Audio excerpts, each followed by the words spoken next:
Chillingham Castle on the windswept moors of northern England is a monument to just how dark the Dark Ages could be. There's hardly been a renovation since the 1200s that hasn't uncovered at least one twisted, haunting skeleton. The history of Chillingham Castle has been written in blood, and so, the legend goes, there are many restless spirits here with unfinished business.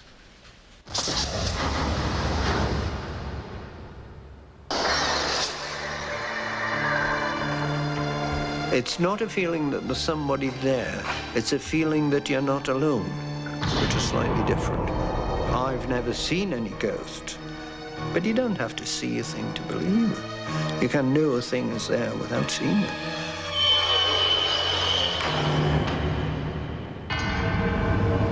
This cold and imposing edifice on the border between England and Scotland is Chillingham Castle.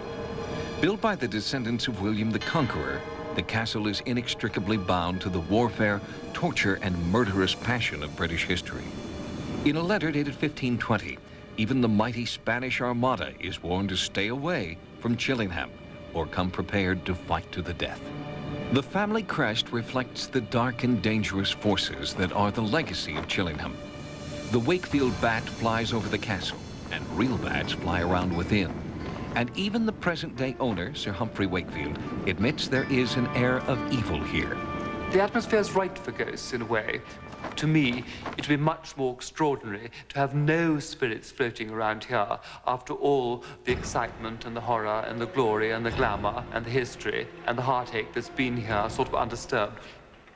The castle's staff have grown accustomed to the eerie atmosphere of an 800-year-old castle, complete with dungeons and torture chambers. There's quite a lot of eerie places, quite a lot of places that have a funny feel about them. And there's many times you get a certain feeling in a certain part that there's somebody behind you or there's somebody there.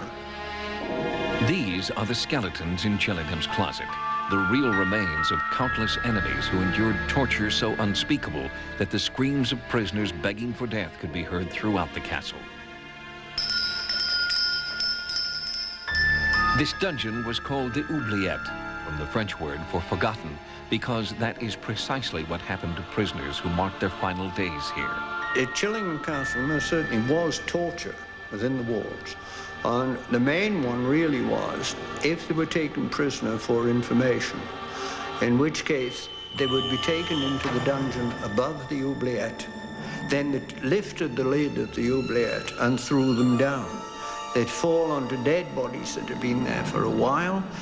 They knew that an oubliette was to forget, so they were forgotten about. They got neither food nor water, and they were left to starve to death.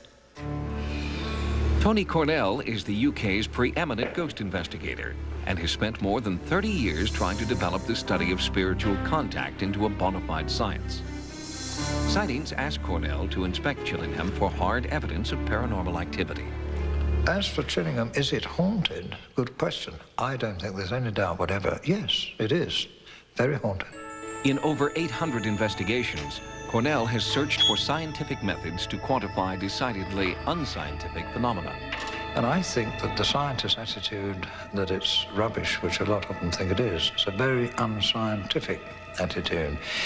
If you take the kind of thing we're investigating, apparitions, ghosts, that is, it's been going on pretty well since recorded history. Cornell began his survey with a search for Lady Grey. Her haunting presence has been reportedly felt for more than a century in halls, towers, and stairways throughout the castle. She was married to this very able but curious fellow who went off and had a fling with his sister-in-law, who was very pretty. The sister-in-law was called Lady Henrietta Berkeley. Poor old Lady Grey was devastated by her husband running off like that. And throughout the centuries, she famously climbed out of that painting, wandered up and down the stairs, moaning and crying and wringing her hands and looking for her husband. I think I've heard the footsteps of Lady Mary about 3 times in different parts of the castle. And you can hear it's a fairly heavy female footstep. It's not a very dainty little one, but definitely female and not male. And it's accompanied by the swish of material, which I'm very sure is taffeta. Cornell also searched for evidence of the ghostly child known as the Radiant Boy. Childish laughter has been heard, and a child bathed in ethereal blue light has been sighted here by residents and staff.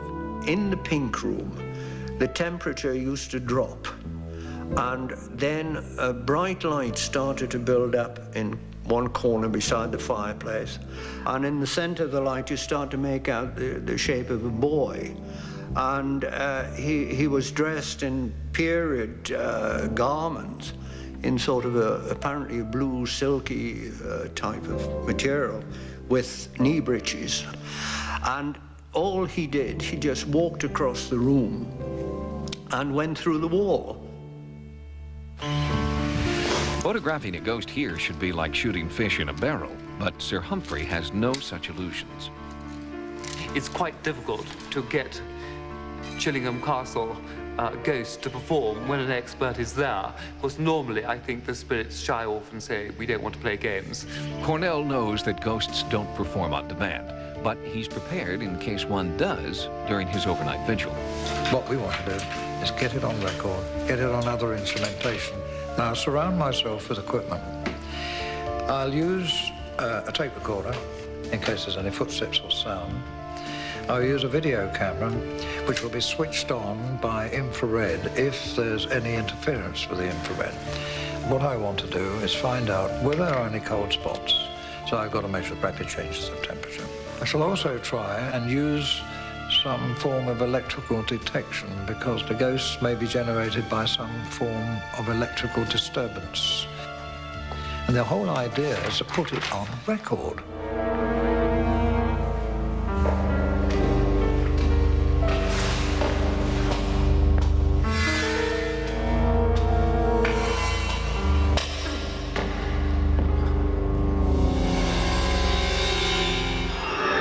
This investigation was only preliminary, more of a fact-finding mission than a ghost hunt. Cornell now believes it will take much more equipment and an army of volunteers to ferret out the restless spirits of Chillingham Castle. There's no doubt in my mind that this castle's got a lot of genuine hauntings and spirits and ghosts, whatever you want to call them. And I think what we've got to do is come back, spend more time, and see if we can get more positive readings. But I'm absolutely convinced that this castle is worthwhile investigating. Because of the castle's isolated location, the Sightings investigative team was invited to stay at Chillingham overnight. Even though the hospitality was impeccable and our team had investigated dozens of haunted sites just like this one, each member reported feeling very uneasy at Chillingham, unable to sleep, and more than a little relieved when the investigation was over.